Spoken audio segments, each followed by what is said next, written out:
how some carriers give you so little for your older busted phone you just end up living with it? I don't think so. Verizon lets you trade in your broken phone for a shiny new one. You break it, we upgrade it. You dunk it, doggy bone it. Slam it, wham it, strawberry jam it. We upgrade it. Get a 5G phone on us with select plans. Every customer, current, new, or business. Because everyone deserves better. And with plans starting at just $35, better costs less than you think.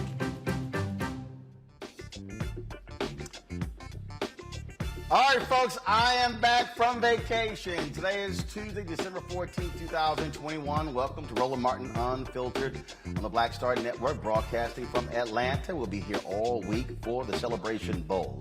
Of course, pitting Jackson State, winner of the SWAC championship, against the MEAC champions, South Carolina State. Festivities begin tomorrow, but let's get started with what's happening on today's show. Poor People's Campaign continue to put pressure on West Virginia Senator Joe Manchin and Democrats to pass the For the People Act, the John Lewis Voting Act. Will show you what took place today from their news conference and efforts on Capitol Hill. Also, we'll talk with the attorney of Crystal Mason and talk to Crystal Mason. Remember, she was the black woman who had to go to prison for voting illegally. She didn't even realize that she couldn't vote. Now they are trying to file an appeal to get that case thrown out based upon a new law. We'll talk with both of them. Also on today's show, we'll talk about what's happening in D.C. as young folks are on a hunger strike fighting for democracy. We'll talk with one of the organizers. Also on the show, we'll cover the District of Columbia going after the white supremacists, the Proud Boys, for their role on January 6th during the insurrection. Speaking of January 6th, Fox News, eerily quiet, y'all. Very quiet. After Congresswoman Liz Cheney revealed yesterday the number of Fox News personalities who sent text messages to White House Chief of Staff Mark Meadows imploring Donald Trump to do something about those white domestic terrorists who were storming the Capitol. They've said nothing in the more than 24 hours since she revealed those text messages. Also, the Treasury Department unveils a program where billions of dollars will go to minority communities. We'll tell you about that. In addition to that, Kimberly Potter, the former cop in Minneapolis, she wants a judge, not the jury, deciding her fate. No surprise there. And a Detroit artist literally showing how the opposition of critical race theory is whitewashing history. We'll talk with him. In our marketplace segment, sponsored by Verizon, store-bought candles were making her sick, so she started her business by making her own. We'll talk with the creator of Baubles Beeswax. Plus, two crazy as white people stories. You don't want to miss these. And Joe Simon, the great soul singer, who later, of course, became a bishop in the Chicago area, passed away at the age of 78. We'll pay tribute to him. It is time to bring the funk. I'm Roland Martin Unfiltered on the Black Star Network. Let's go. He's got it. Whatever the miss, he's on it. Whatever it is, he's got the scoop, the fact, the find. And when it breaks, he's right on time and it's rolling. Best believe he's knowing. Putting it down from sports to news to politics. With entertainment just for kicks, he's rolling. It's on go, roll, y'all. It's Roland Martin, rolling with Roland now. He's funk, he's fresh, he's real, the best, you know he's Roland Martin now.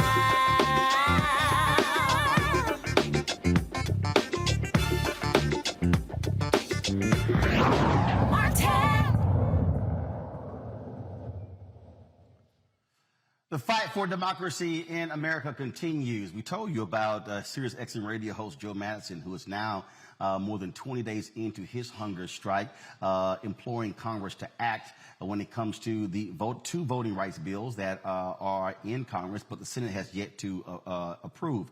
Now you have young folks all across the country who are doing their own hunger strike as well. It is about the fight for democracy, folks. That's what's going on. For the young folks, today is day 9 of their particular hunger strike. It has already gained momentum and even has secured them a meeting with Arizona Senator Kristen Sinema. She, of course, is one of the holdouts who doesn't want to end the filibuster, even for voting rights, yet they did vote to end the filibuster to pass the debt limit. The strikers, they are also demanding a meeting with President Joe Biden and, again, the passage of the Freedom to Vote Act. Joining us right now is Kyla Frank, a hunger striker who joins us from D.C. Kyla, glad to have you here on Roland Martin Unfiltered. explain to people why a hunger strike matters, why the hunger strike somehow could move Congress to act, the rationale behind it.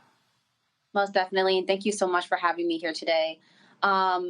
We have been campaigning and organizing for the last 8 months around the issue of democracy reform.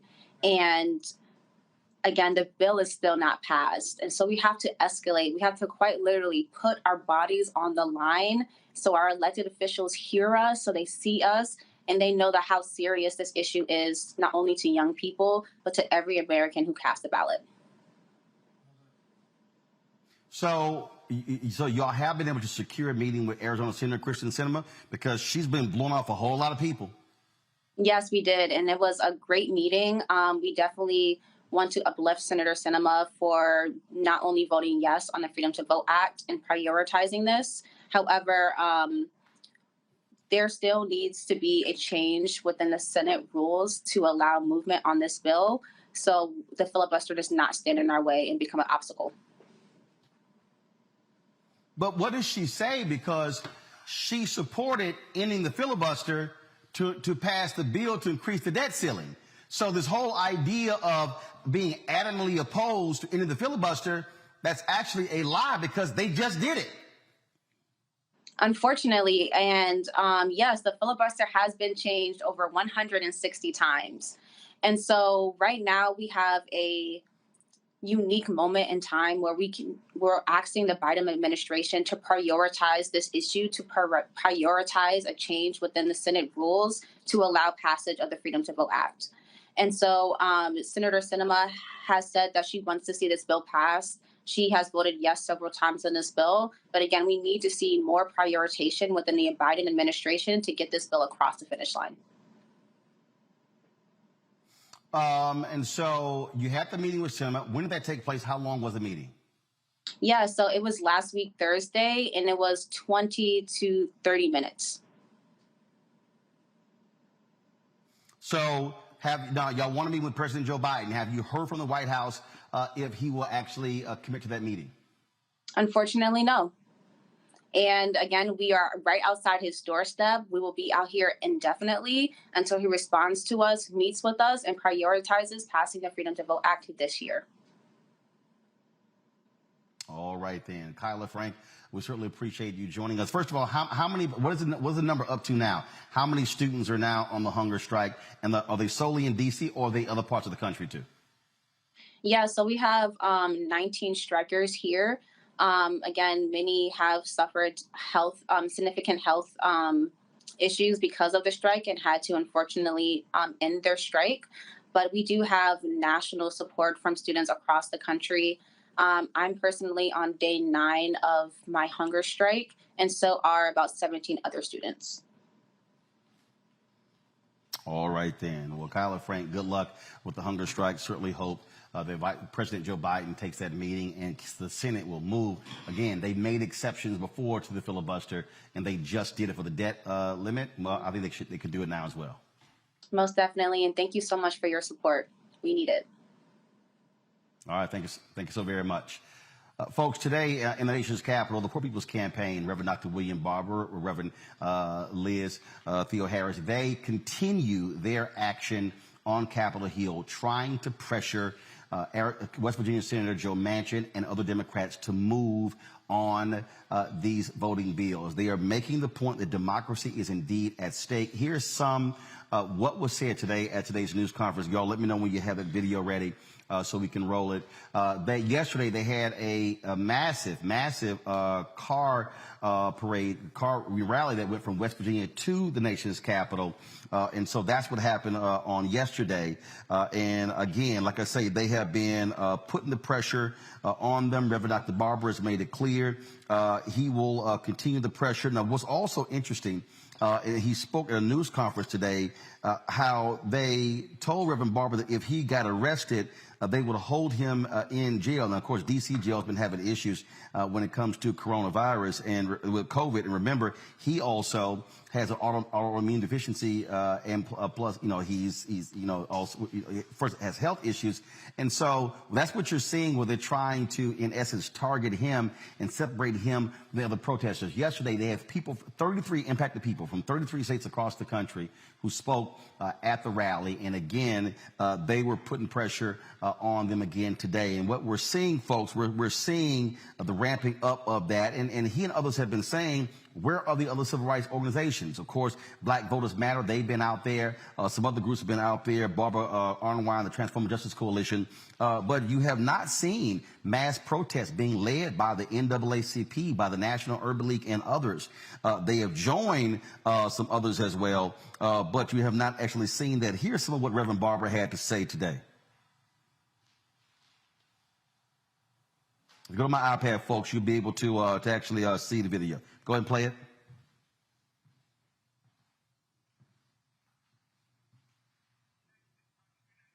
All right, so we'll work on the audio issue to figure out what's going on with the audio problem here. And so let me know, folks, when we have that video ready there. Let me bring in my panel. I want to bring them in right now. Xavier Pope, host of Suit Up News, owner of the Pope Law Firm. Mustafa Santiago Ali, PhD, former senior advisor for the Environmental Justice EPA, and also Matt Manning, who also joined us, an attorney as well. And so we're going to play some of the video from that. I want to start with you, Xavier, because here's what's going on. Look, the clock is ticking. It is December 14th. The reality is this, that people have to understand the reason this bill has to get passed, because you have to have time to be able to implement the law. If Democrats keep running the clock out, if you get to January, like even we're hearing, hey, we might take action by, MLK Day. January 15th is too late, because once that primary season starts, judges are going to say, hey, too late. We can't change districts. We can't implement these changes. And so the pressure is on now to get this done. It has to happen this month. What is the delay, Roland? We're sitting here practically a year after an insurrection over Black votes and Black bodies. We know that this is necessary, and it hasn't happened. And we are tired of the lip service, and we need to have actual change. We shouldn't have people going on hunger strikes for their right to be able to participate equally in a democracy, and for other people to participate in democracy with them. You are absolutely correct. You have to be able to have the functionality of the law so that it doesn't get struck down in various different ways as you make it easier for people to vote. This is something that's fundamental to being a citizen of this country, and it shouldn't be impeded by racists in various jurisdictions that have been very swift across this country to make sure that the rights of African Americans to vote are being impeded at the ballot box. 10,000 West Virginians wrote letters to Senator Joe Manchin, and Mustafa, he hasn't responded to them at all. Now, he keeps saying, West Virginians, I'm representing them, but it's amazing how many West Virginians are saying, yeah, but you're not responding to us. But he is responding to the corporate interests who are funneling money to his campaign coffers. Yeah, Senator Manchin is so disconnected from everyday folks back in West Virginia. And many people know that I grew up in two places, in West Virginia and in Michigan. And it's interesting, the hypocrisy that he's been moving forward on is not only in this moment of all the folks from West Virginia who are asking him to do the right thing, to support the Build Back Better Act, to make sure that you're passing voting rights acts, but also in understanding the history of West Virginia, that when West Virginia was a part of Virginia, one of the big items was the fact that folks who are on the western side of the state felt that their vote wasn't being actually honored in that space. And they saw all the economic and other things that played out in that. So for him to be representing a state that understood what disproportionality looked like and to be disconnected from the process and be struggling to make that become a reality, for him to now in 2021 to be perpetuating those same bad behaviors that were going on all that time ago, once again, the hypocrisy is amazing.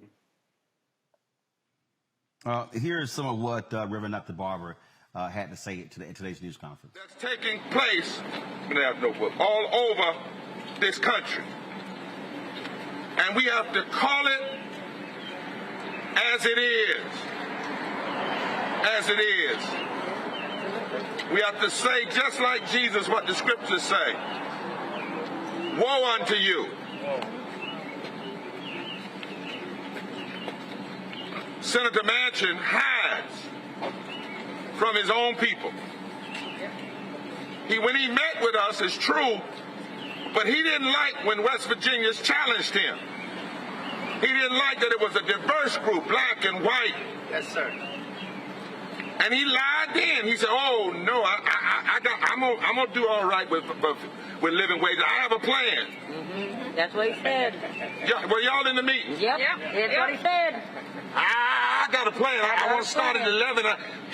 But he never has a plan after he lies to his people and then meets with his corporate funders. That's exactly right. He hides behind the COVID because he knows we can't get in the building. Come on, Doc. He hides on his yacht. He hides in his Maserati. Mm-hmm. And as a bishop in the church, he hides behind his faith. That's right. Claims he's Catholic, but none of his positions are in line with Catholic social teaching. His positions are out of line with Catholic social justice teaching, out of line with a serious biblical critique. Y'all gonna ask Liz about that. She's the best biblical exegetical person I know. His positions are out of line with the Constitution. He's not working to establish justice, provide for the common good, ensure equal protection under the law, and his positions are out of line with competent economic facts. And he's allowed to lie. He comes out, does a press release conference, and most of the media never say, "Well, now what economist told you that?" Matt, the ramping up of the pressure, that is what's needed. But Reverend Barber also says that it's not just Manchin and Sinema. It's about 8 or 9 other Democrats who don't want to get rid of the filibuster, who are hiding behind those two. Yeah, I believe it. And as the two brothers have already said, we're past the point of lip service. And frankly, we're past the point of making promises that are unkept. I don't know how you can, disregard 10,000 people writing you letters telling you what their position is on something. But I think that shows you a flaw that we have in a representative democracy. Too often we have people who, quote, represent us who have no real consequence if they don't do what we say. So I think this is a litmus test to see how the people demand going forward that if you sit in a meeting and tell us you're going to do something and you don't do it, what will the consequence be?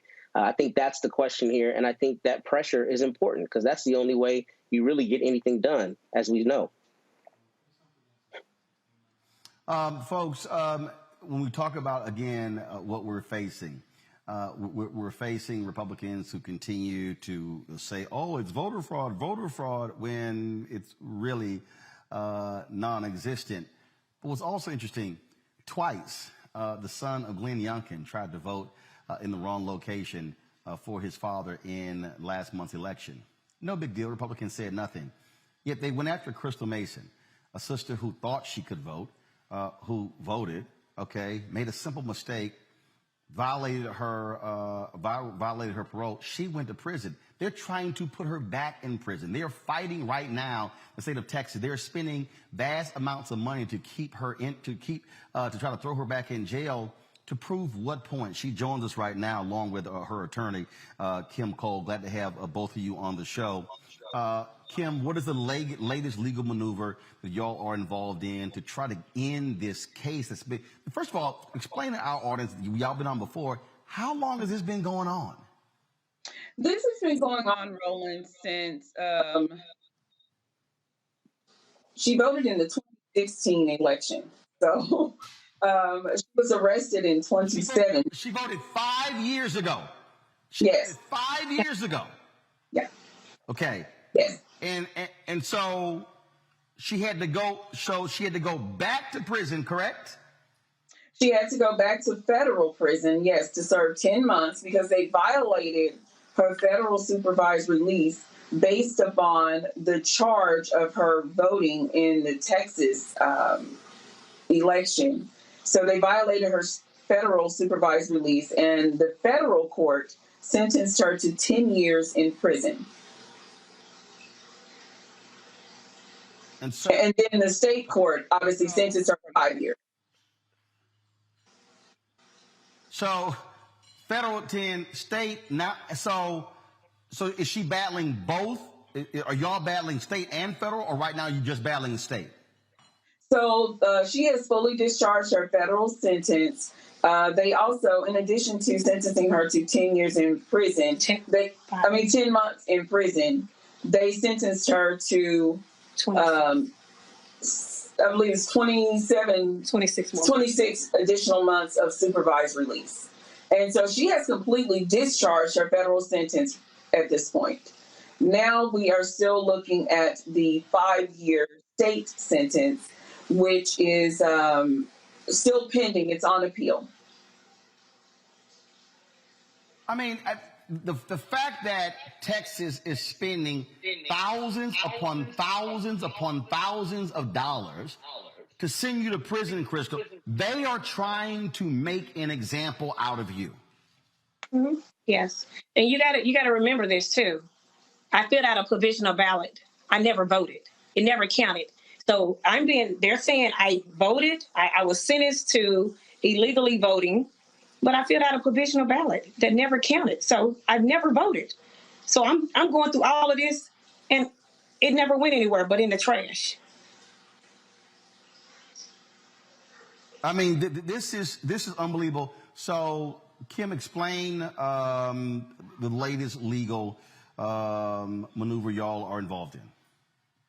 So, Bill 1 here in Texas had a lot of nasty provisions that were geared toward suppressing voting.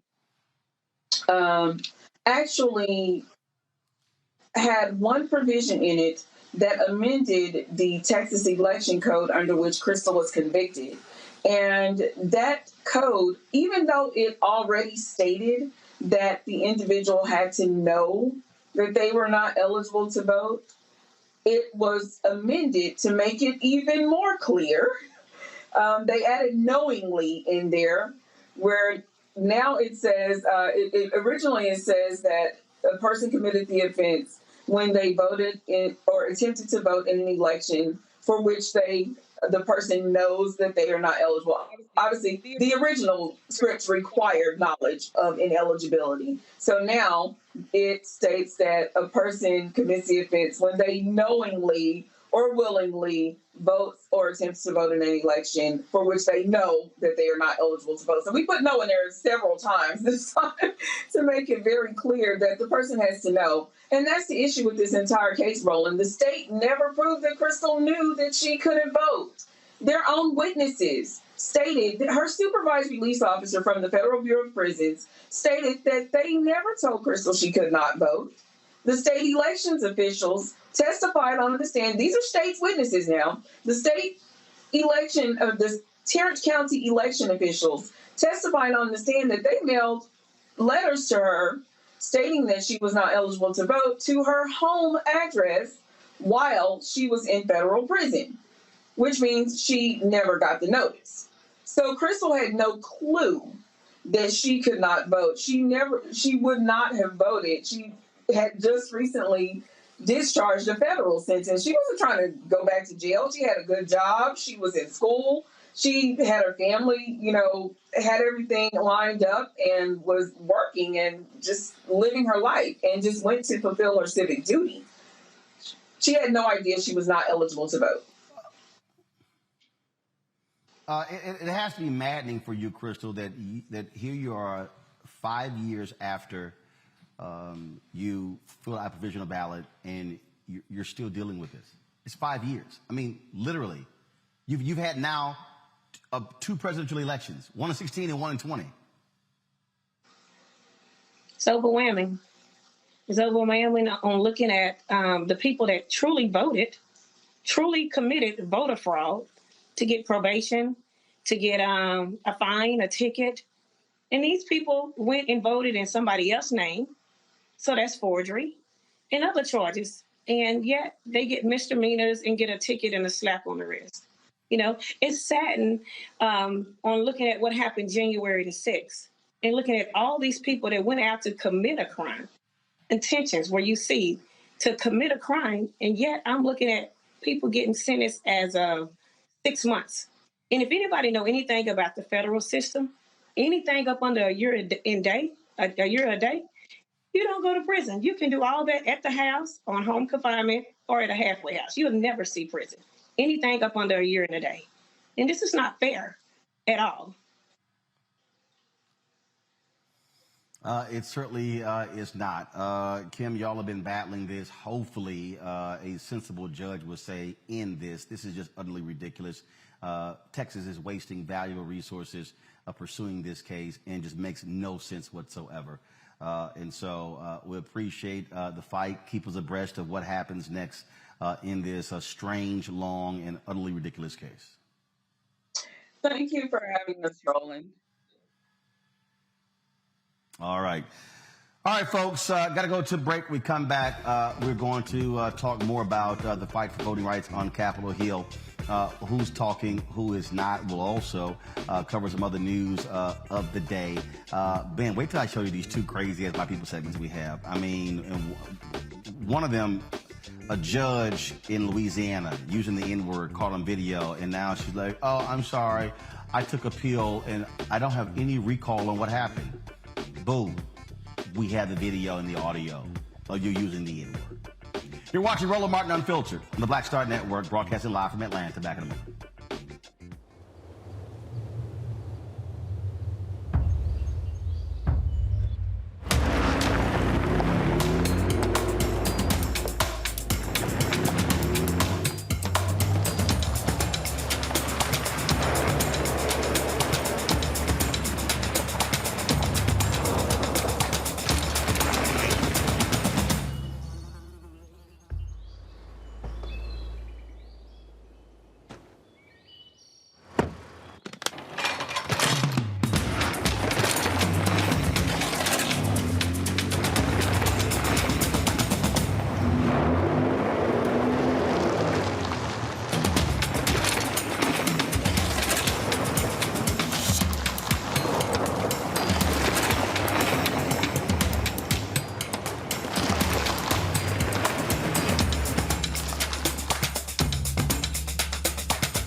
Betty is saving big holiday shopping at Amazon, so now she's free to become Bear Hug Betty. Settle in, kids. You'll be there a while. Ooh, where you going?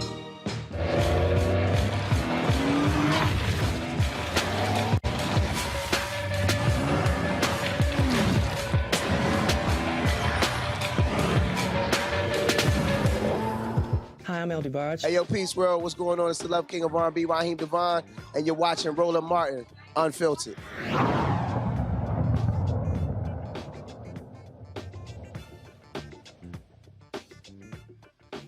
Folks, District of Columbia, they filed a lawsuit against the Proud Boys because of their actions on January 6th.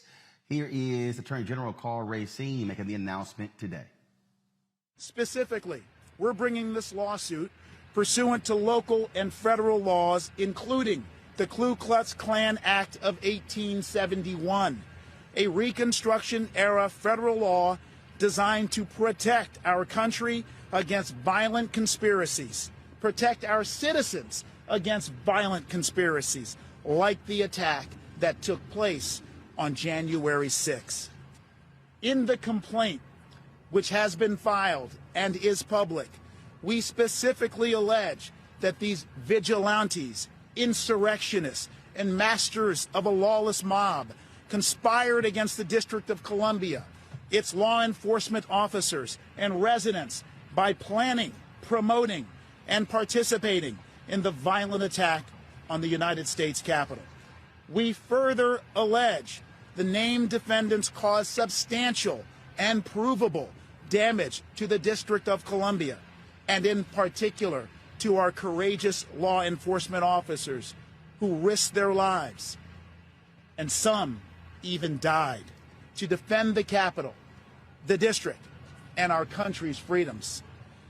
As the independent Attorney General, I have the responsibility to enforce our laws and hold these violent defendants accountable because they cause actual physical and financial harm to our city, its employees, and our residents.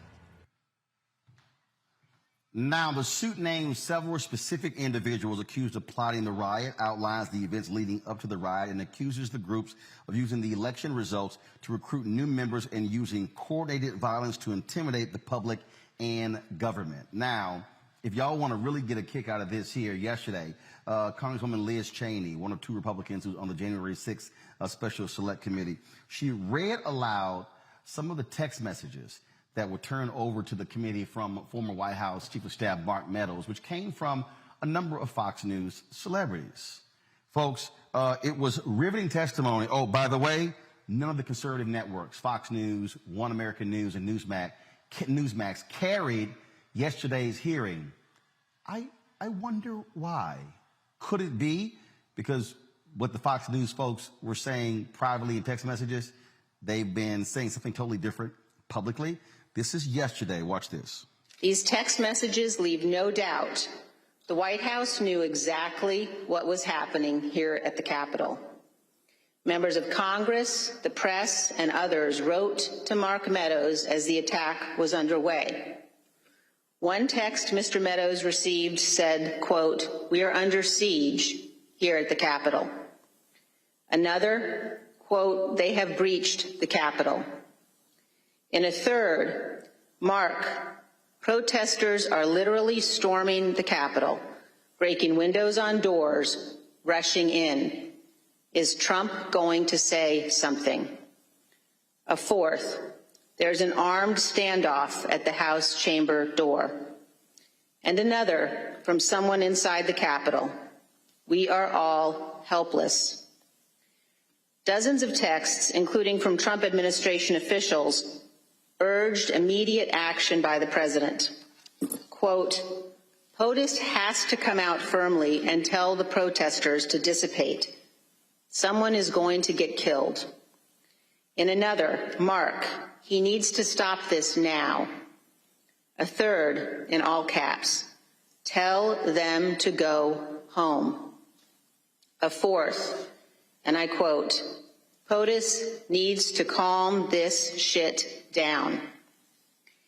Indeed, according to the records, multiple Fox News hosts knew the president needed to act immediately. They texted Mr. Meadows, and he has turned over those texts. Quote, "Mark, the president needs to tell people in the Capitol to go home. This is hurting all of us. He is destroying his legacy," Laura Ingraham wrote. "Please get him on TV. Destroying everything you have accomplished," Brian Kilmeade texted. Quote, "Can he make a statement? Ask people to leave the Capitol," Sean Hannity urged. As the violence continued, one of the president's sons texted Mr. Meadows, quote, "He's got to condemn this shit ASAP. The Capitol Police tweet is not enough," Donald Trump Jr. texted.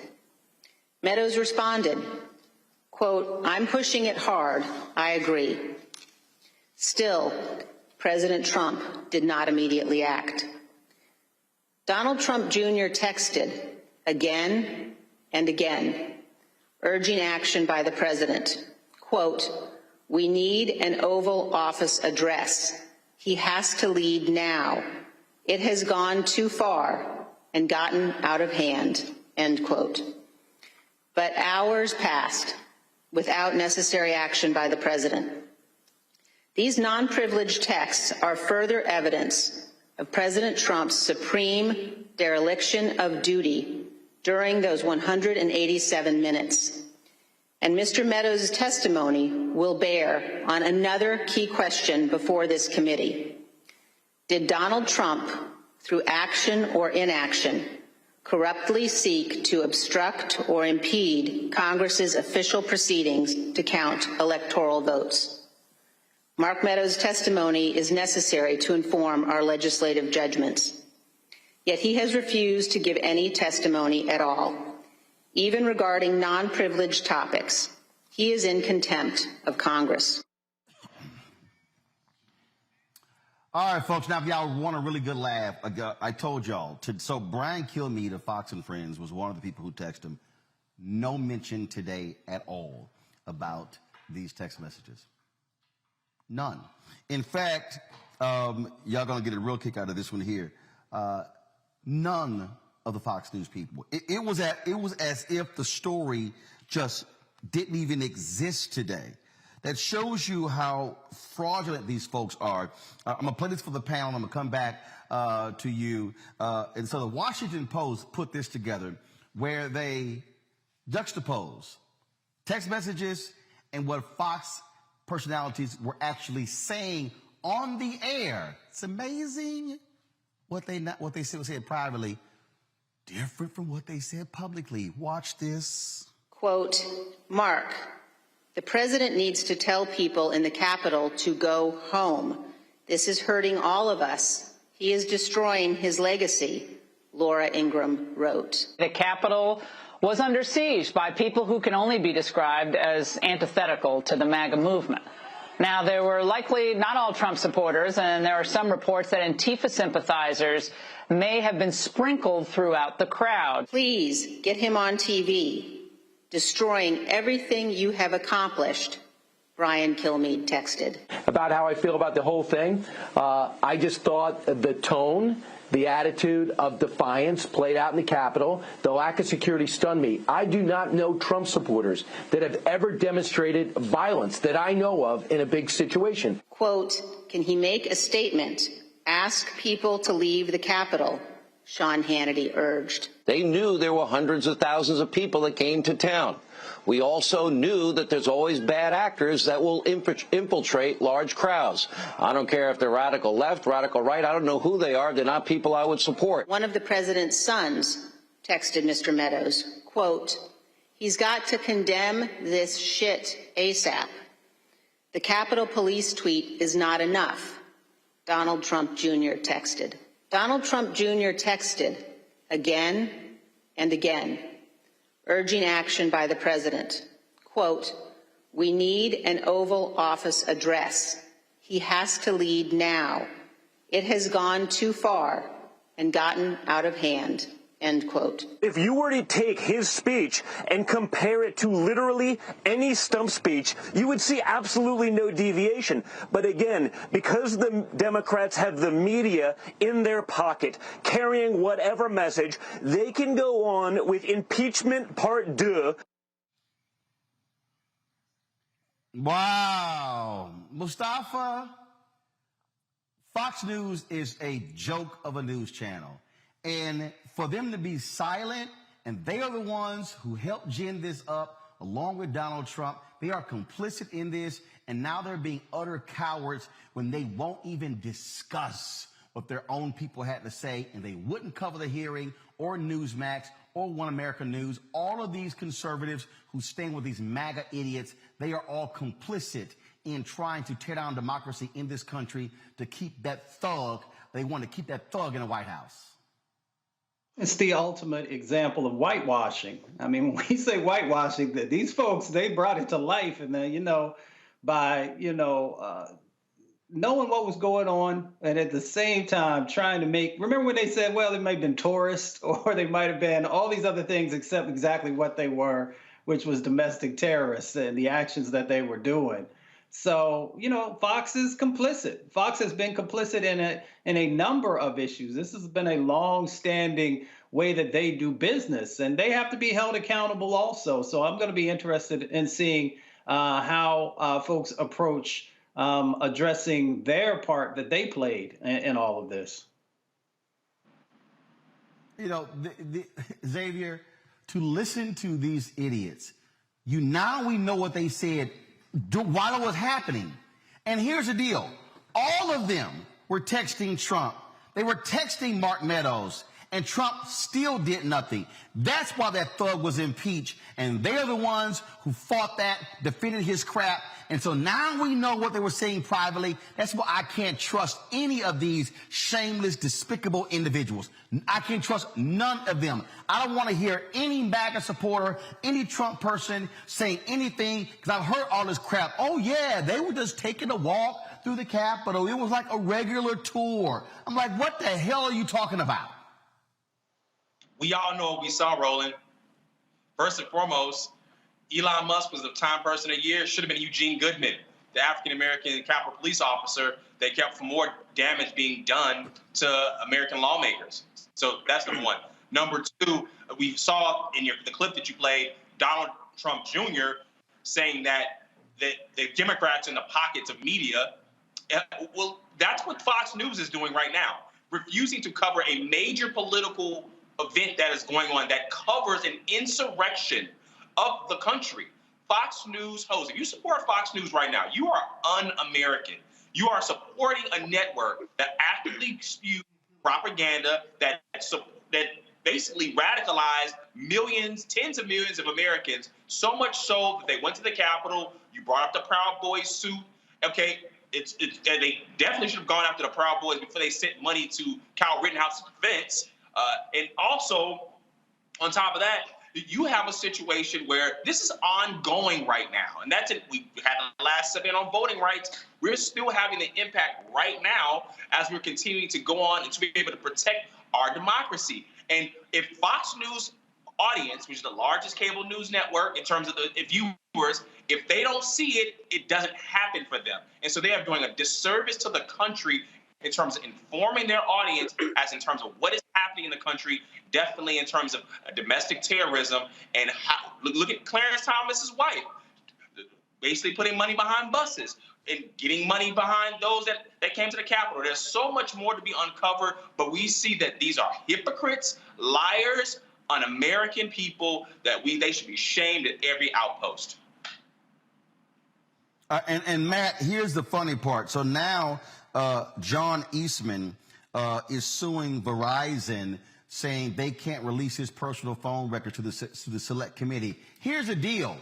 If you did nothing wrong, you have no problem at all with your records being released. This is why Kevin McCarthy was fighting Democrats who wanted the phone records of members of Congress. There are Republicans, sitting Republicans in the House right now who are complicit, who were involved in January 6th insurrection. We know it. We know what they were doing. We know exactly what happened. And you know what? This select committee, as far as I'm concerned, is too damn quiet. There should be public hearings every single day. Put it in the open. Put pressure on them.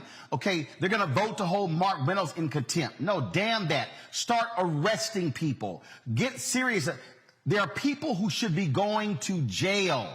The Department of Justice is moving way too damn slow. This happened on January 6th. This is now December 14th. I'm like, what the hell is taking so long? You know, Roland, if you, me, Mustafa, and Xavier did this, we would already be in custody and we'd already have had an arraignment and be looking at trial dates. I mean, the reality of this is there's two different justice systems in America, and when it's wealthy white people who are involved, they get a different pass. I mean, the reality is these people were texting Mark Meadows because they knew that what we're seeing is a once-in-a-lifetime assault on democracy, really at this level of demonstrability that we'll probably never see again. And it's absurd that there are people who are doing everything they can to either obfuscate the issue or to downplay it. And that's what I think is the most sinister part of Fox News, is for all of this time, they have fomented all of this unrest. They've leveraged it. And behind closed doors, they're saying, hey, man, this is not right. This needs to stop. But on the air, they're still trying to leverage the divisibility between, you know, Democrats and Republicans, or the left and the right. So I don't know how it's defensible at all that nobody's in custody. And I think you're 100% right. If it was one of us on this panel, we would already be in custody. It would be no question. And they would be parading our black faces all over every news network to show how they got those domestic terrorists. The fact that it's not happening to them is because they're white and wealthy, period. Absolutely, folks. Gentlemen, got to go to a break. We come back. Our Black and Missing. We'll also talk about how former Minneapolis cop Kim Potter does not want a jury determining her fate We'll explain. Next on Roland Martin Unfiltered, right here on the Black Star Network.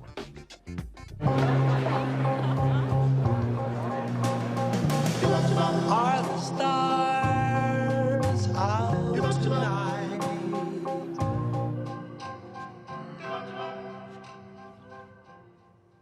Alexa, play our favorite song again. Okay. I only have eyes for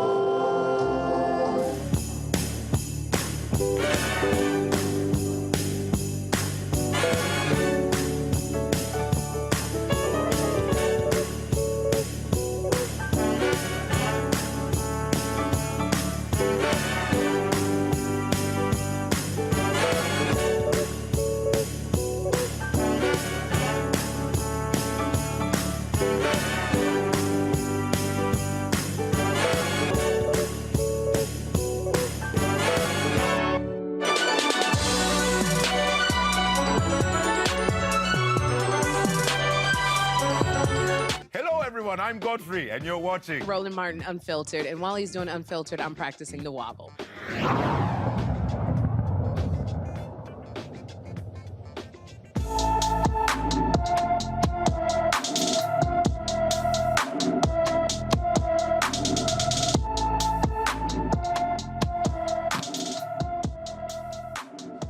Taylor Young was last known to be driving his 2019 silver Honda Civic in Houston, Texas on December 9th of this year. The 25-year-old is 5 feet 11 inches tall, weighing 160 pounds, with black hair and brown eyes. He was last seen wearing a blue Billionaire Boys Club sweatshirt with gray sweatpants. Young has 2 tattoos on his right leg, the Tasmanian Devil on the front and a fleur-de-lis with a snake on the back. Anyone with information about Young's 2019 silver Honda Civic with a Texas license plate MDC 9337 or know about his whereabouts should call the Houston Police Department Missing Persons Unit at 832-394-1840, 832-394-1840. The trial of Kimberly Potter continues in Minneapolis. She is a former cop who was, of course, on trial for killing Dante Wright. Now, here's some of the testimony that took place today. The first line, use of force is a matter of critical concern both to the public and the law enforcement community. Can you explain, in your mind, why that is a matter of critical concern?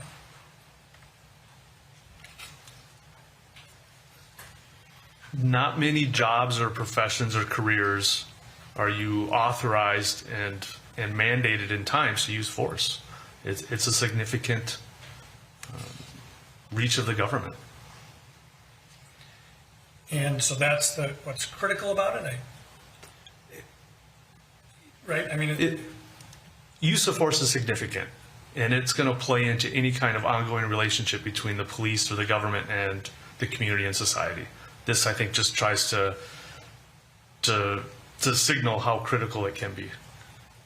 Now, the next paragraph talks about officers having an understanding and appreciation for their authority and limitations. Is that true? Yes. Why? We are, peace officers are in a unique role.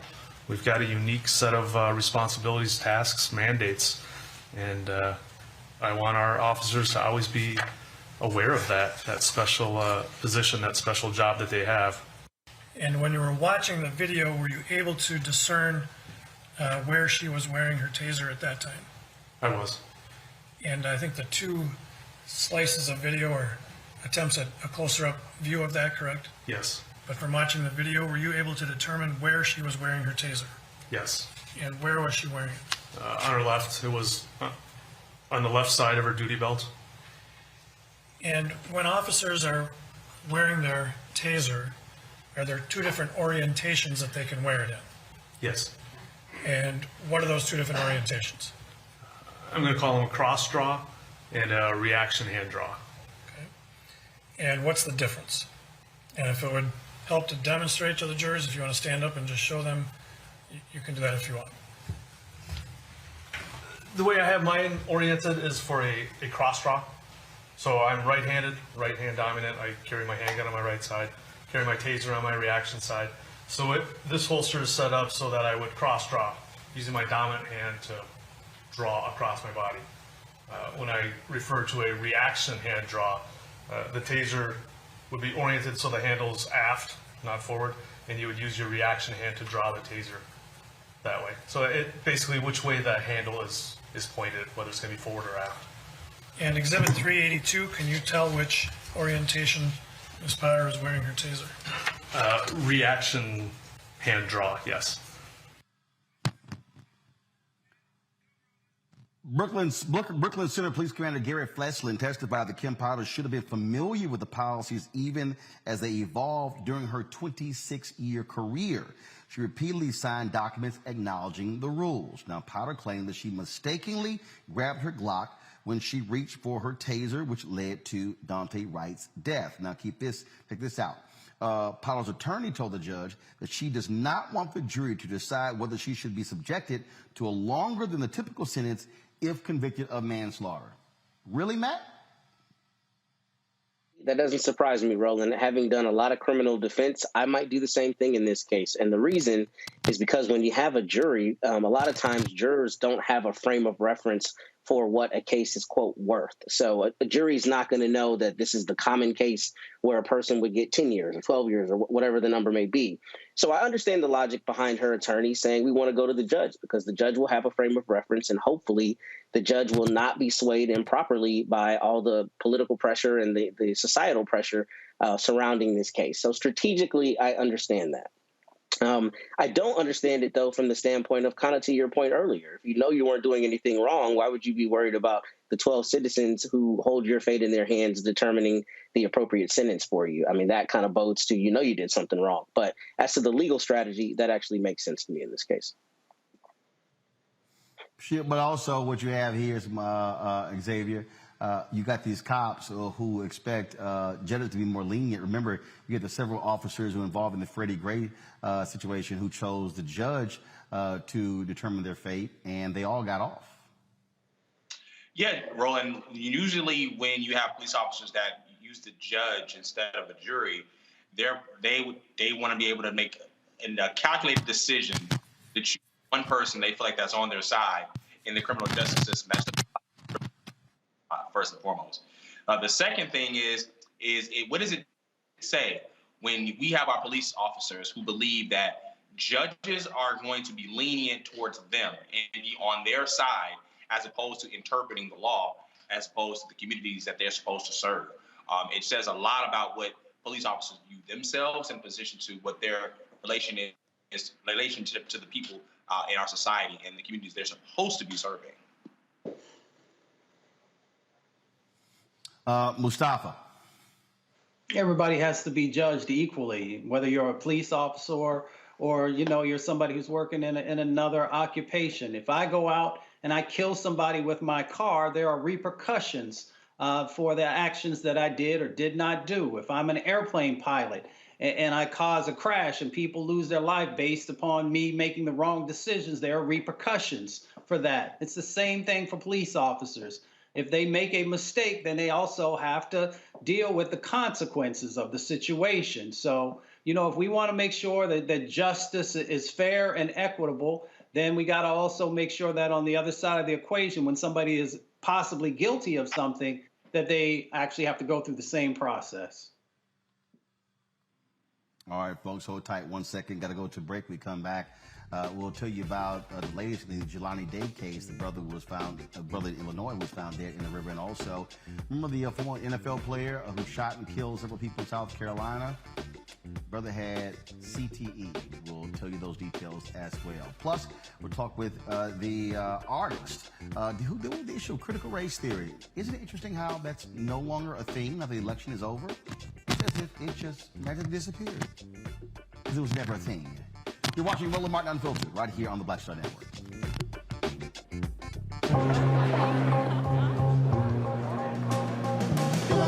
Are the stars out tonight?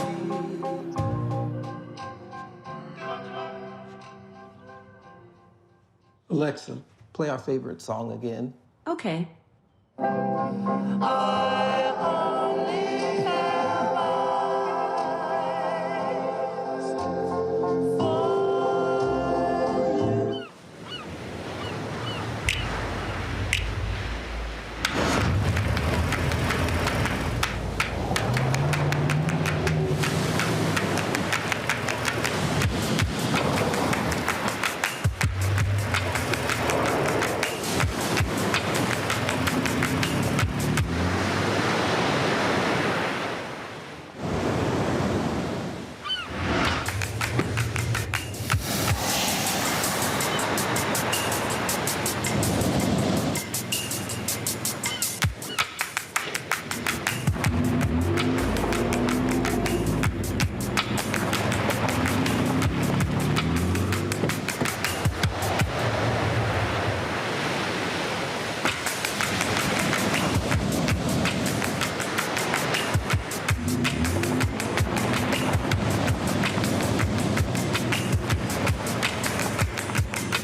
Maureen is saving big holiday shopping at Amazon, so now she's free to become Maureen the Merrier. Food is her love language, and she really loves her grandson. Like, really loves. Hey, I'm Cupid, the maker of the Cupid Shuffle and the Wham Dance. What's going on? This is Tobias Trevelyan. And if you're ready, you are listening to and you are watching Roland Martin Unfiltered.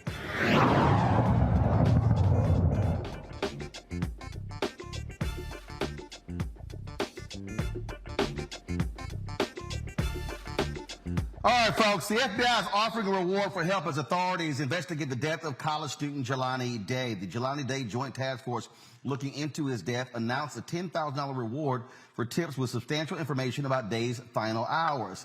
They hope the information could lead to a new witness or evidence in the case. Day was reported missing in August. A 25-year-old body was later discovered in the Illinois River on September 4th. Let's go to a story out of South Carolina where researchers at Boston University performed an autopsy on ex-NFL player Philip Adams, who shot and killed 6 people in South Carolina. He apparently had severe CTE, which is a degenerative brain disease found in athletes, military veterans, and others with a history of repetitive brain trauma. CTE can cause severe changes in mood and behavior. It also increases the risk of suicide and homicide. Adams played football for 20 years, spent 6 years in the NFL, and suffered many injuries during his career. In April, he shot a doctor and his wife, their 2 grandchildren, and 2 HVAC workers. Dr. Ann McKee, a neuropathologist who studied Adams' brain, said Adams had stage 2 CTE, and his case was more severe than other cases she has seen for patients in his age range. Adams' family said that he sought help for his illnesses from the NFL, but could not keep up with appointments and was denied services. Folks, that is certainly a sad story there as well. Folks, going to go to a quick break. We come back. We're going to talk about the Treasury Department announcing billions of dollars to minority lenders. We'll also talk about how critical race theory is no longer a critical issue happening here in America. I wonder why. You're watching Roland Martin Unfiltered right here on the Black Star Network.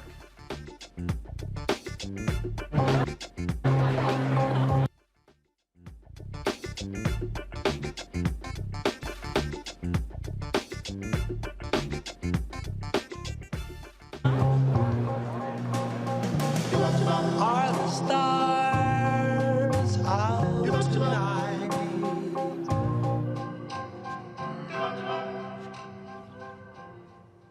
Alexa, play our favorite song again. Okay. I only have eyes for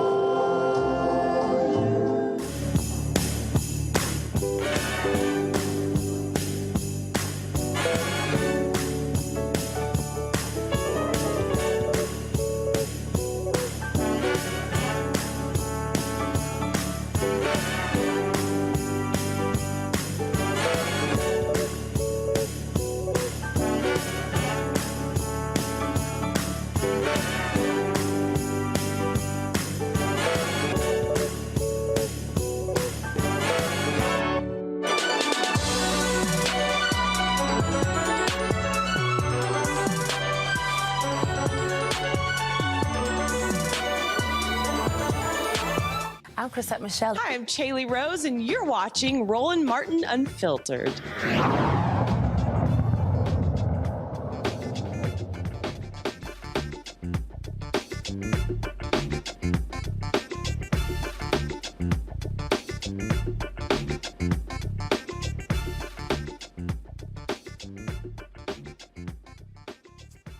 All right, folks, the Treasury Department is going to release $8.7 billion to minority communities to help small businesses and those who lack access to banking. The Emergency Capital Investment Program, those funds will go to 186 community-based financial institutions. Today, at an event at the Treasury Department, recognizing the Freedmen's Bank, of course, which was created after the Civil War, Vice President Kamala Harris and Treasury Secretary Janet Yellen made the announcement and said it is going to help those in need.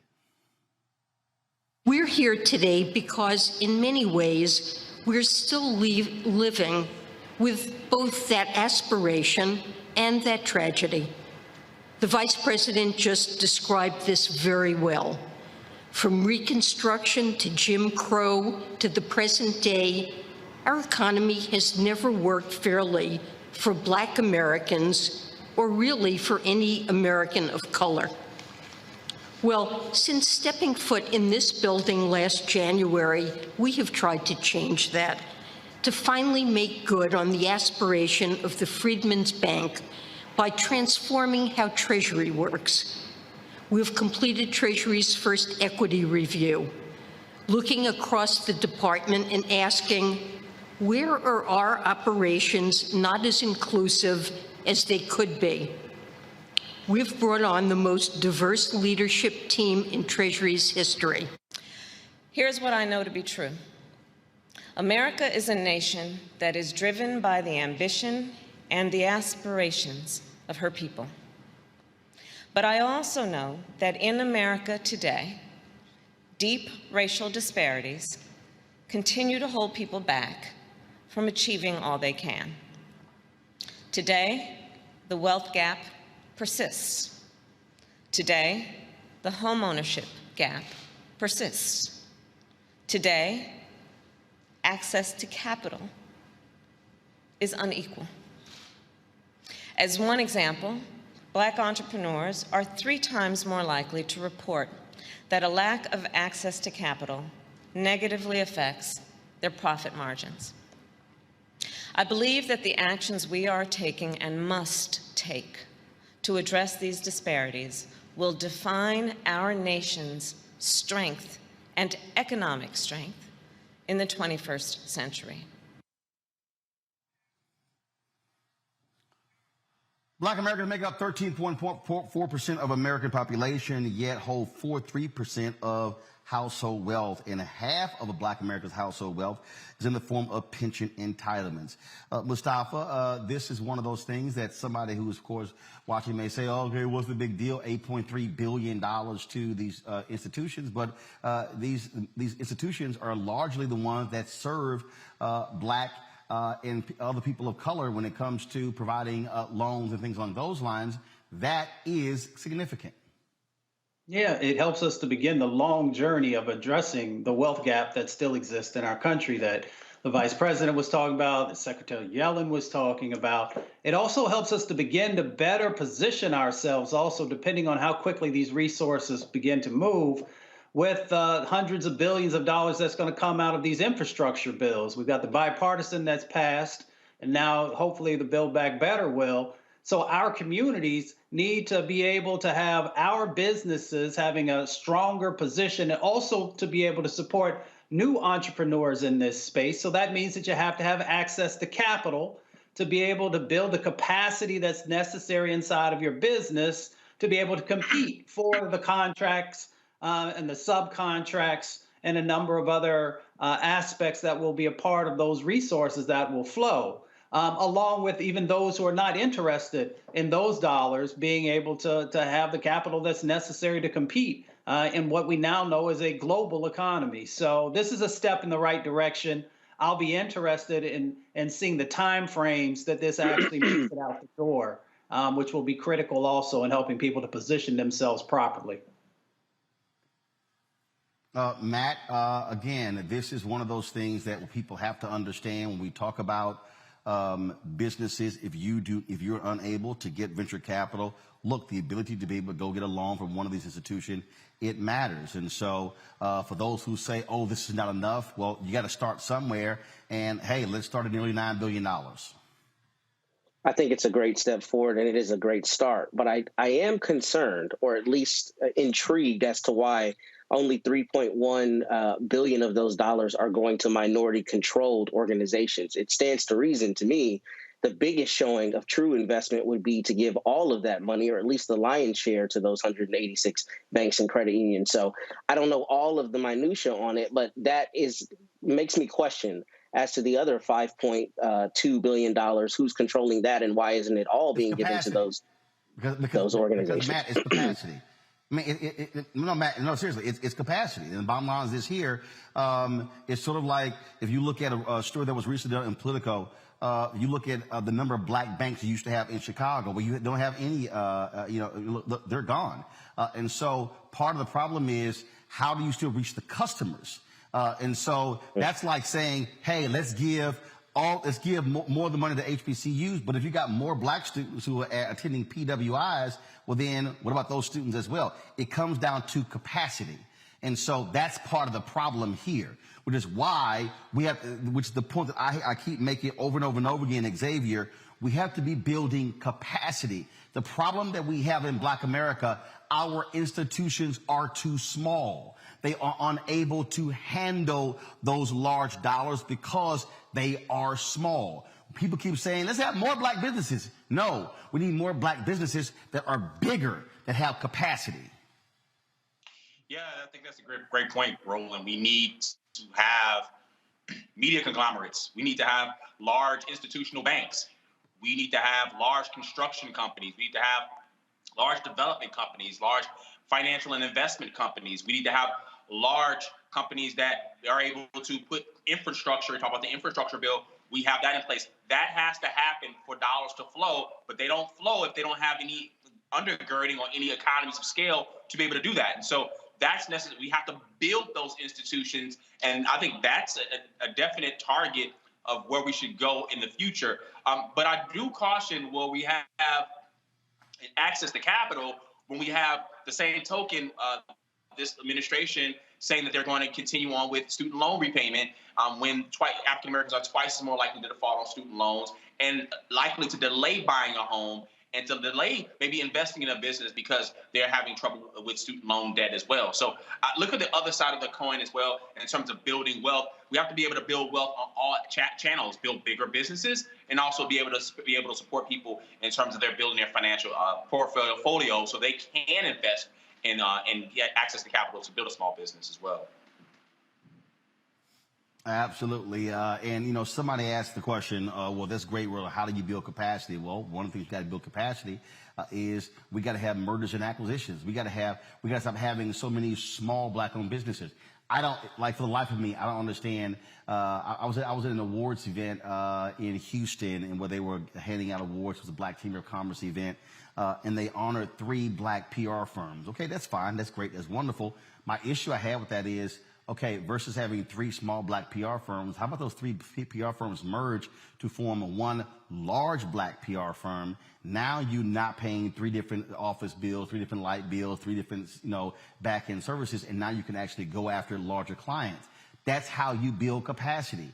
And so that's one of the things. We've got a lot of folks who are living in silos, and that's part of our problem, is that we have a lot of small businesses. 95% of all black businesses in America, 95% are doing less than $5 million in revenue. And even that number is really not right, because if you look at prior to COVID, 2.6 million black-owned businesses in America, 2.5 million had 1 employee. Of those 2.6 million black-owned businesses, they were doing average revenue of $54,000. I'm sorry, y'all. Those are not black-owned businesses. They're not.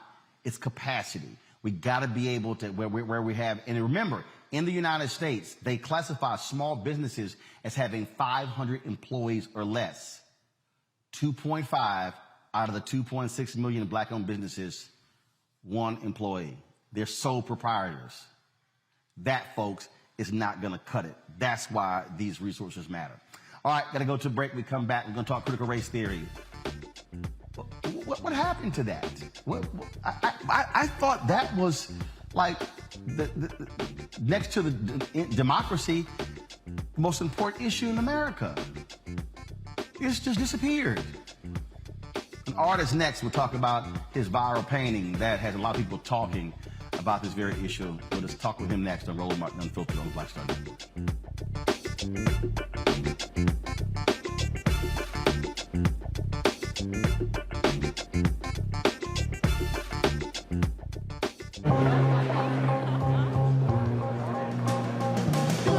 Are the stars out tonight?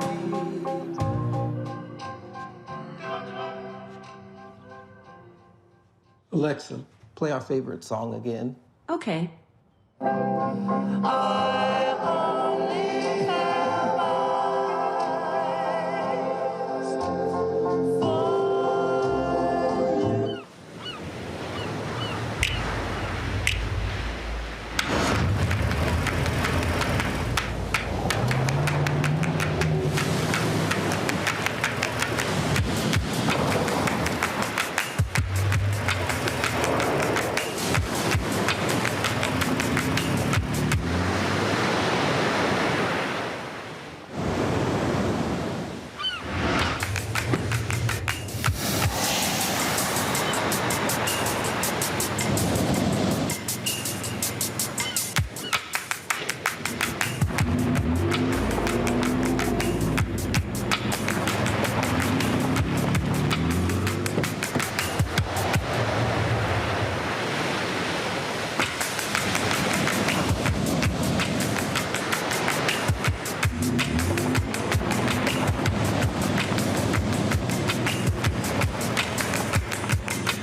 Maureen is saving big holiday shopping at Amazon, so now she's free to become Maureen the Merrier. Food is her love language, and she really loves her grandson. Like, really loves. Hi, I'm Vivian Green. Hey everybody, this is your man Fred Hammond, and you're watching Roland Martin, my man, Unfiltered.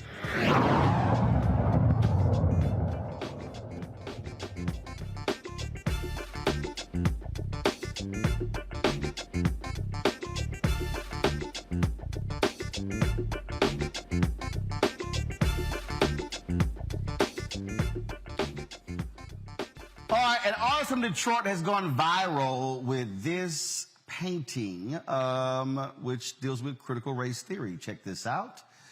Joining us now to discuss his work is Jonathan Harris. Jonathan, glad to have you on the show. All of a sudden, first of all, critical race theory was all the rage in July, August, September, October. I told everybody what the white folks are doing, these conservative white folks. They had to gin up something to get white people upset and angry, and they did. And all of a sudden, they're showing up at school board meetings and all this sort of stuff, and now it's as if it's no longer a thing. Yeah, I understand, but I'm just really concerned about our history and my people's history. So I just wanted to document something with this piece that'll stand the test of time. So when we talk about the history, I mean, but see, I try to explain to people again, it wasn't about critical race theory. They want to associate anything dealing with race, anything dealing with diversity, anything dealing with equity. Don't want any of it because this is white fear, the fear of a changing America, that an emerging majority is people of color. They can't stand that. That's what this whole thing is about. Yeah, it's difficult. It's so much going on with critical race theory and like you said, like the fear that people that don't look like us have. But I just want to document, my feeling on it. And I just wanted to know, people to see how I felt about it with this piece. So that's where I'm at with it. Questions from my panel. First off, Mustafa, what you got for Jonathan? Well, Jonathan, shout out to everybody back in the D on Freeland Street where my fam is at.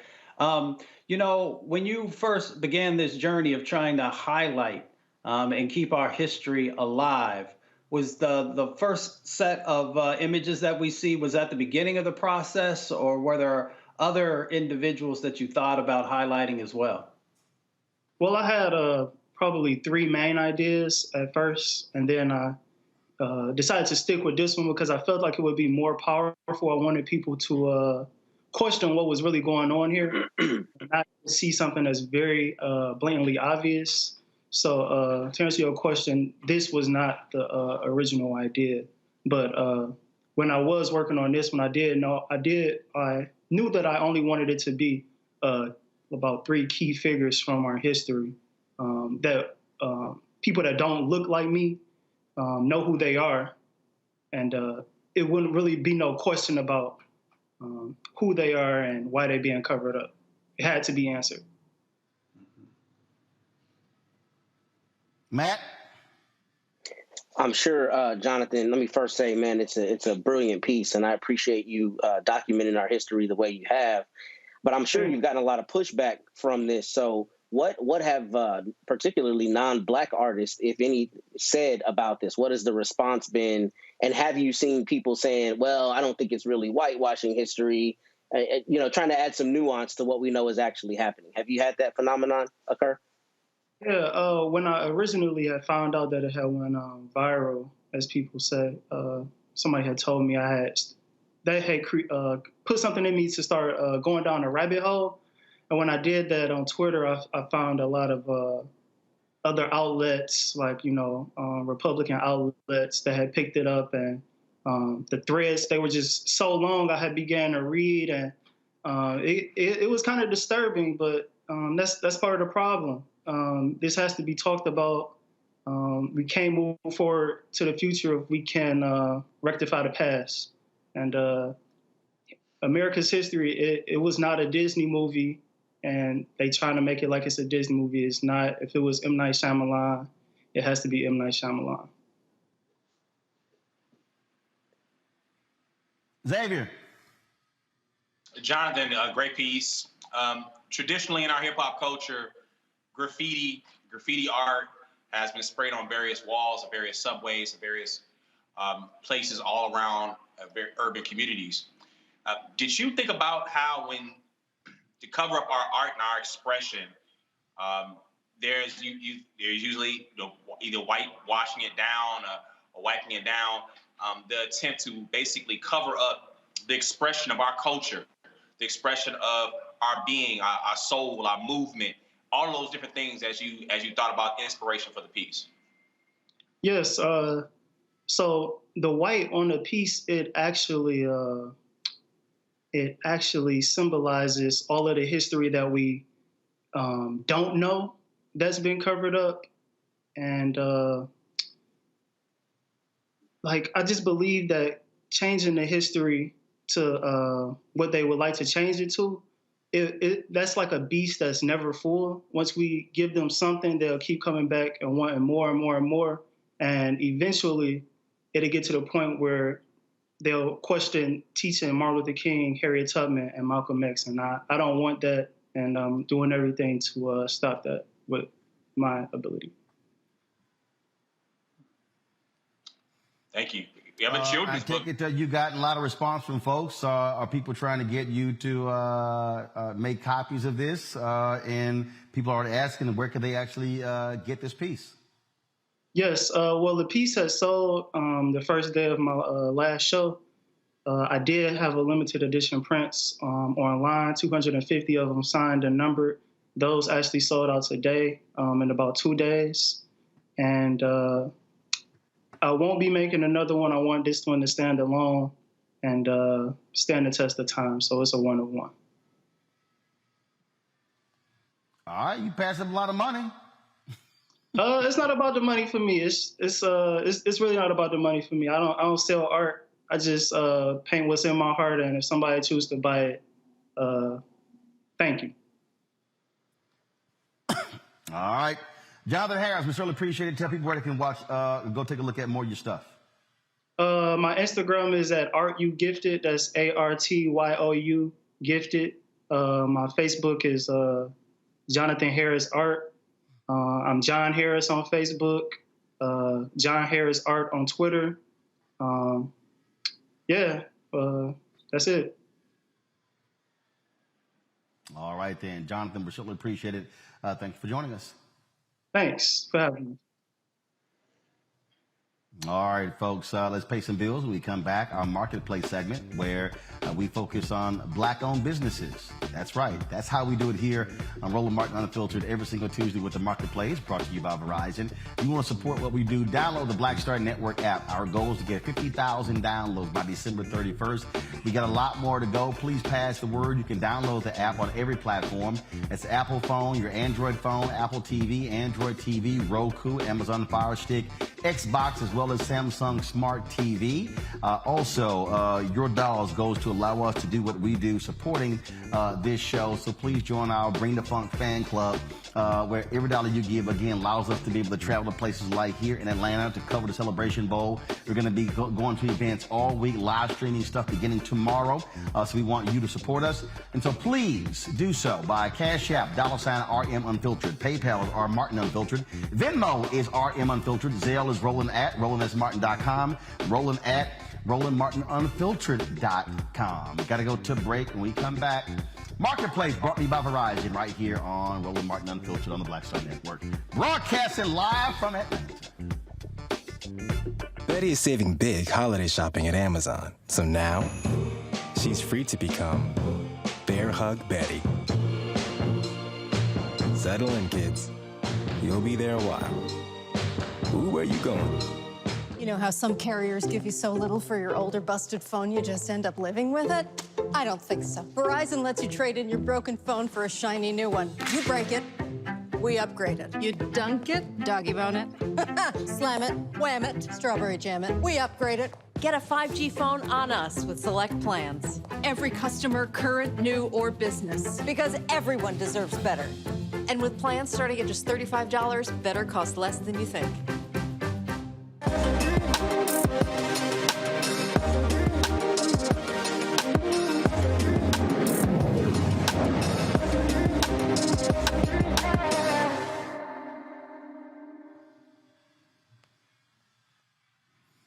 All right, folks. As I said, every single Tuesday, we focus on marketplace. Today, we're talking with a candle maker. She was not too particularly happy when she first started doing this, and so Bernadette Brown said, "You know what?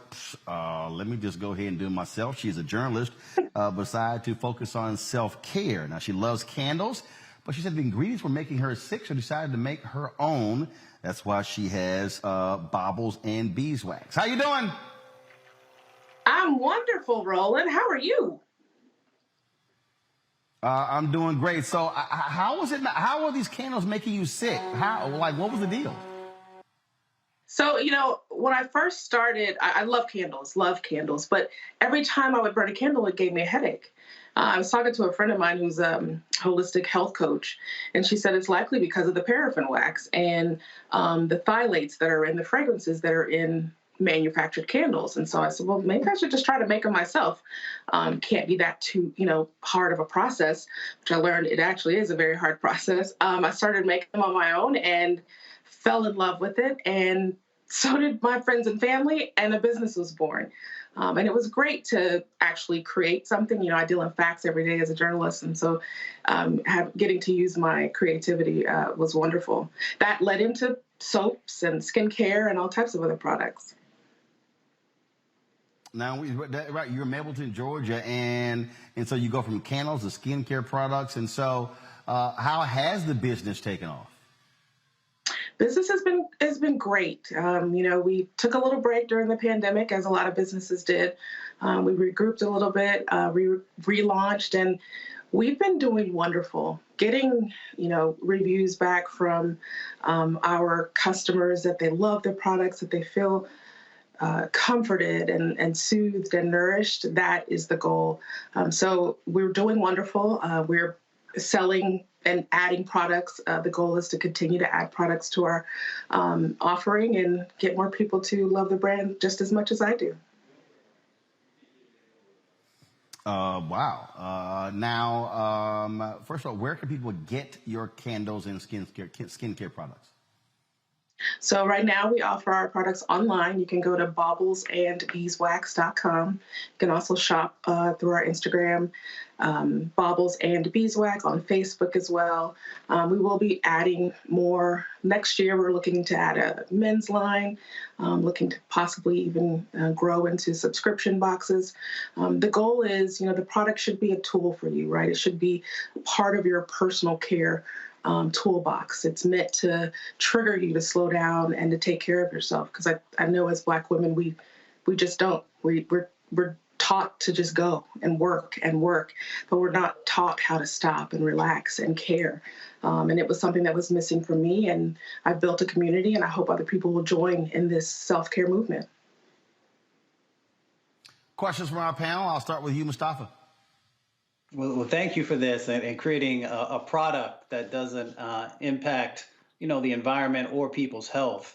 I'm curious, as we do more self-care and learn to slow down and be more efficient, are you thinking about franchising, or how are you helping other brothers and sisters who may be interested in starting something similar to be able to on their journey? When I started this, I found a lot of resources online and, books and authors, and people were very open to share their knowledge with me. And I feel strongly that I have to do the same thing. It's not simple. People think, oh, you just pour a candle and that's it. It's not that simple of a process. I'm happy to share my expertise. And the growth will be in normalizing the conversation around how we take care of ourselves, in moving from a guilty pleasure to an everyday practical luxury that we should be giving ourselves, this gift to ourselves. And hopefully with as we add more products and look to increase. I don't see it franchising, but because I love making the products, and so I do want to have my hands in it. The recipe formulation and creating that part is just a joy for me. But definitely adding employees and getting a bigger workshop, all that is in our future. Matt? Well, let me first say I wish you great prosperity. It looks like your products are incredible, and I appreciate all of the mindfulness and intentionality you've put into making them. But I have a simple question. I know what I'm getting Big Mama for Christmas, so if I order it, do I still have time to get it? That's my question. Sir, I got you. Yes, yes, and yes. You ordered it, right? I'm going to put it in the mail tomorrow. Perfect. All right. Thank you. All right. Well, we're going to have to get some of your candles. On Monday, I'm going to be back in the studio debuting our new studio. We're going to be showing everybody what it looks like. And so I think might want to put some of the candles on the shelves there. So hopefully. I got a box coming to you. It's the dynamic collection, because I think that pretty much sums you up. Okay. Dynamic.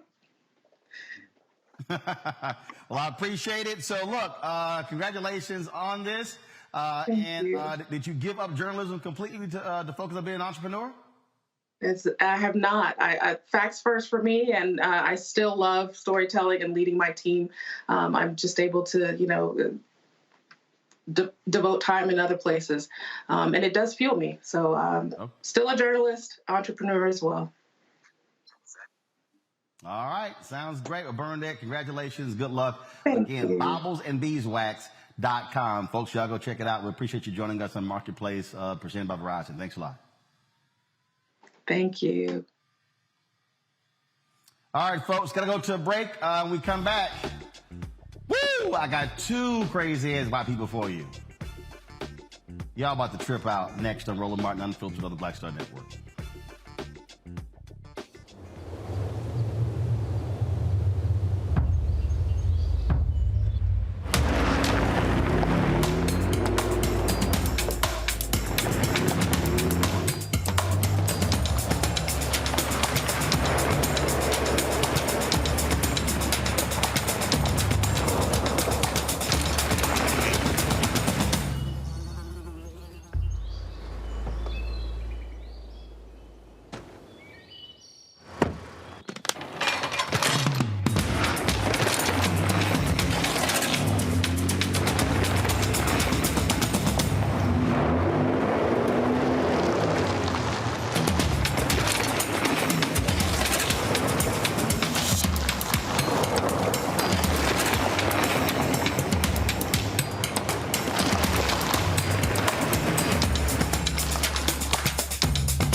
Betty is saving big holiday shopping at Amazon. So now, she's free to become Bear Hug Betty.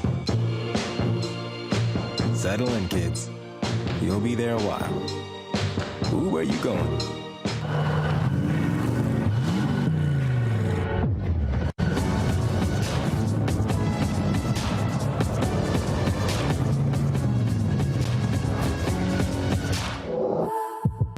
Yo, it's your man Dion Cole from Blackish, and you're watching Roland Martin Unfiltered. Stay woke.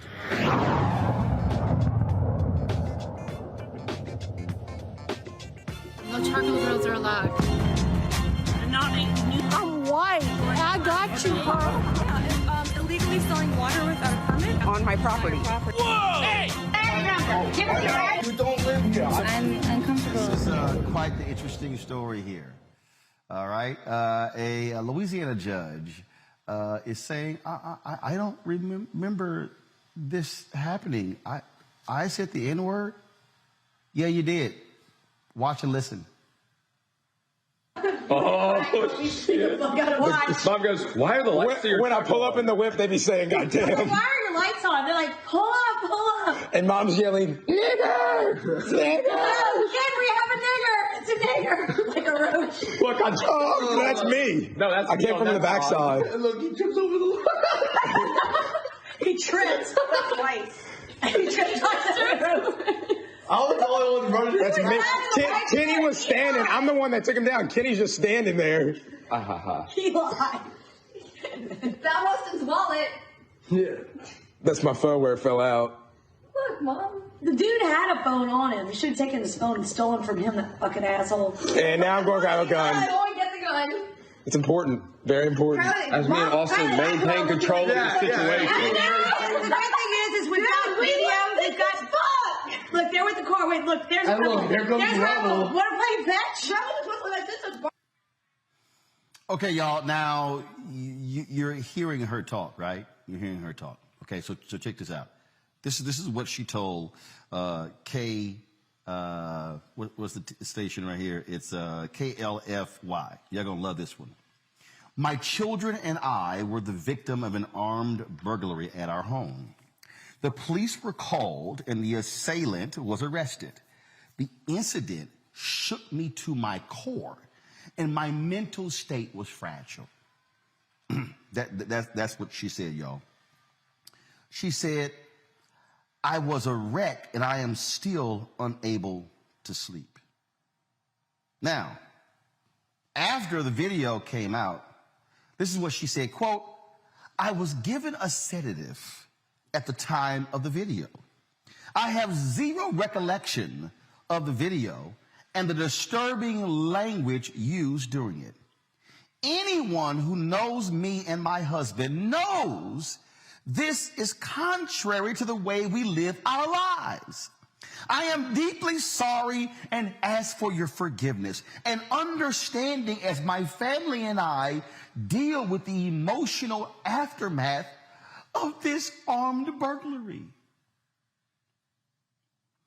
Okay, I'm gonna play for y'all again the video of Michelle and her family.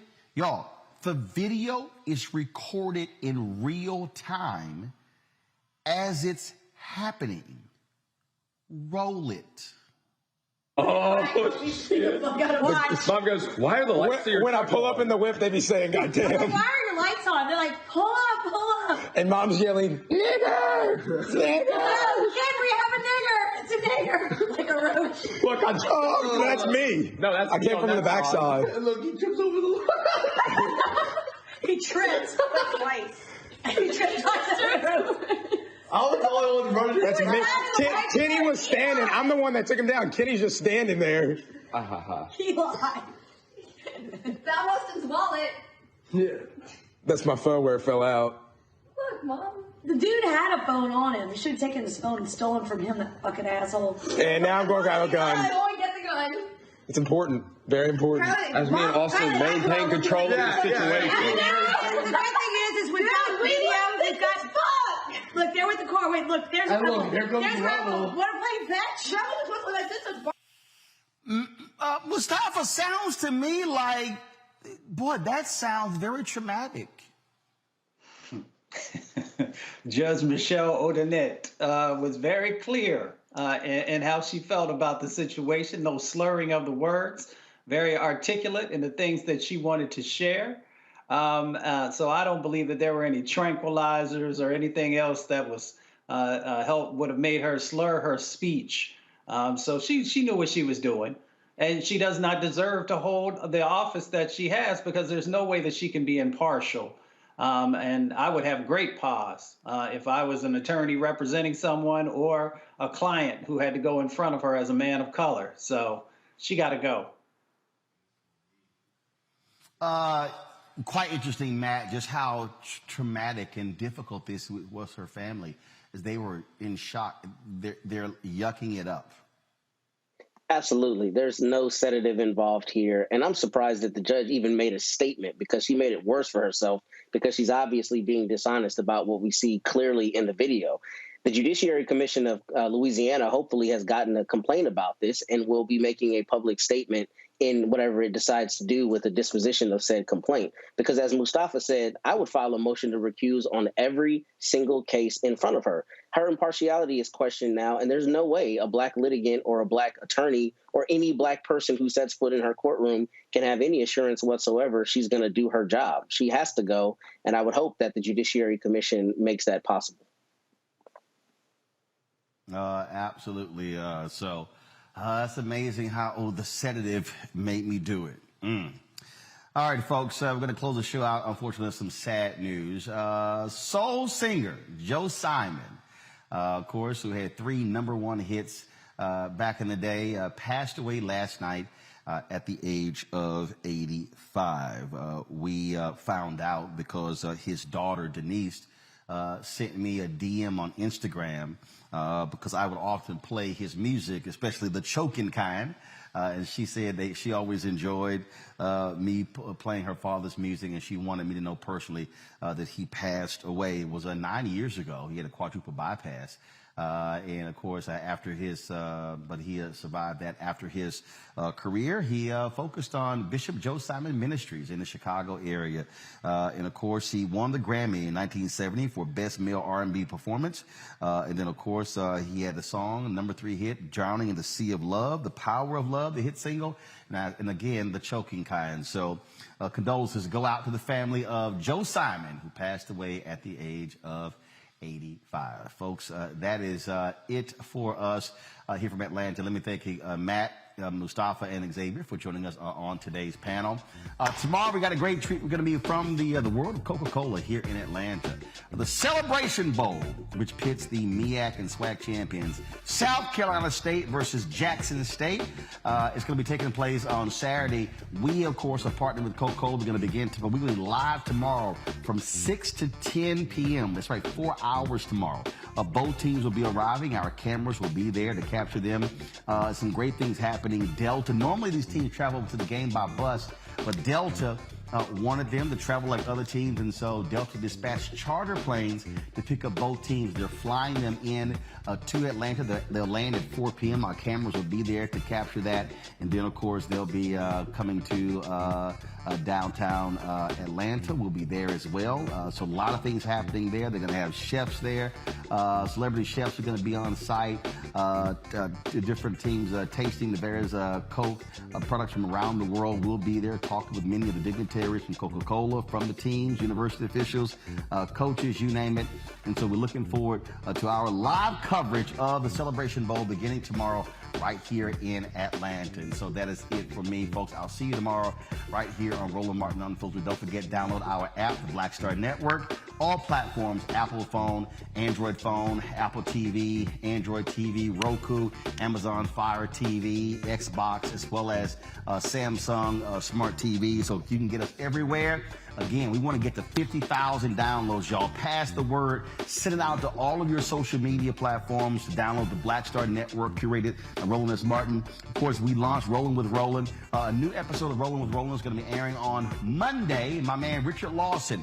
Y'all don't want to miss this episode where he talks about when he was in that plane crash, where he almost lost his life at LaGuardia, folks. And it's an amazing story how he did not listen to his inner voice. And so we'll talk to him. That's Rolling with Roland. That drops on Black Star Network on Monday. On Sunday, folks, we, of course, going to be streaming the McDonald's Inspiration Celebration and Gospel Tour from Houston. You've been seeing a lot of the interviews we did with a lot of the artists, James Fortune, Donald Lawrence, Yolanda Adams, the host Lonnie Hunter, and so many of the Walls Group and so many other artists. Well, we're going to actually stream for you 3 p.m. Eastern that concert on Sunday. So a lot of things happening, y'all, right here on Roland Martin Unfiltered and the Black Star Network. Please support what we do. Black owned, Black controlled. We don't ask anybody for what we do. That's why we cover the news. We cover our culture. We cover entertainment. We cover all of it because we're about being unapologetic and, of course, unfiltered. I'll see you tomorrow right here. Y'all take care. Ho!